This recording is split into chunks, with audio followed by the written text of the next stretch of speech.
Hi అండి, welcome to లీషియస్ kitchen. నేను ఈరోజు మీకు ఈ చిక్కుడుకాయ తాలింపు అనేది చేసి చూపించబోతున్నాను. ఇది హెల్త్కి చాలా మంచిదండి. ఇంకా మనం ప్రాసెస్లోకి పోదాం. ఇప్పుడు ముందుగా శనగపప్పులు, ఎండుమిరపకాయలు అండ్ వెల్లుల్లిపాయలు పౌడర్ చేసుకొని పక్కన పెట్టుకోవాలి. దాని తర్వాత బాణల్లో నూనె వేడి చేసుకొని అందులో పోపు దినుసులు యాడ్ చేసుకోవాలి.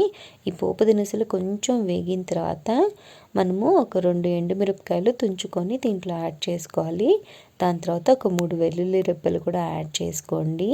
ఇది కొంచెం కలుపుకొని అండ్ అగైన్ మళ్ళీ కరివేపాకు కూడా కొంచెం యాడ్ చేసుకోవాలి. దీంట్లో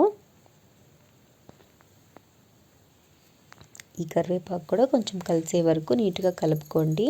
దీని తర్వాత ముందుగా మనము చిక్కుడుకాయలు అనేవి నీళ్ళల్లో ఉడకపెట్టి పెట్టుకోవాలండి. దీంట్లో కొంచెం సాల్ట్ కూడా యాడ్ చేసుకోవాలి ఉడికేటప్పుడే. అలా యాడ్ చేసుకోవడం వల్ల ఈ చిక్కుడుకాయలకి సాల్ట్ అనేది బాగా పడుతుంది. చూడండి, ఇలా ముందుగా ఉడకపెట్టిన చిక్కుడుకాయలు దీంట్లో యాడ్ చేసుకోవాలి.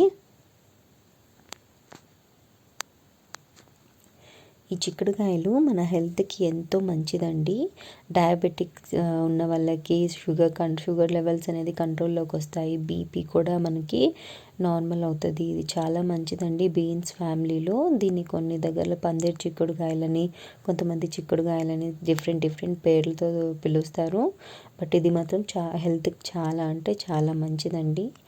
సో దీన్ని ఇలా నీట్గా కలుపుకున్నాక మనం ముందుగా తయారు చేసి పెట్టుకున్న పొడి ఉంది కదా, పప్పుల పొడి. ఆ పప్పుల పొడి దీంట్లో ఒక 3 టేబుల్ స్పూన్స్ యాడ్ చేసుకోండి. ఈ పప్పుల పొడి వేయడం వల్ల ఈ తాలింపు అనేది ఎంతో టేస్టీగా తయారవుతుంది. తాలింపులు ఇష్టం లేని వాళ్ళు కూడా చాలా ఇష్టంగా తింటారండి. ఈ పప్పుల పొడి వచ్చేసి ఫస్ట్లోనే వేసేయకూడదండి. ఇంకా తాలింపు ఒక 5 మినిట్స్లో దించుతామనగా ఈ పప్పుల పొడి అనేది యాడ్ చేయండి. దాని తర్వాత సాల్ట్ చూసుకొని టేస్ట్ ప్రకారం ఇంకొంచెం యాడ్ చేసుకోవచ్చు. ఎందుకంటే మనం ఓన్లీ ముందు ఉడికించేటప్పుడు మాత్రమే యాడ్ చేసాం కదా, దాన్ని సరి చూసుకొని సాల్ట్ కూడా యాడ్ చేసుకోవచ్చు. సో ఇంక ఇది రెడీ అయిపోయిందండి చిక్కుడుకాయ తాలింపు అనేది. అందరూ ట్రై చేసి ఎలా వచ్చిందో నాకు కామెంట్స్లో చెప్పండి. Thank you so much for watching my video. Thank you.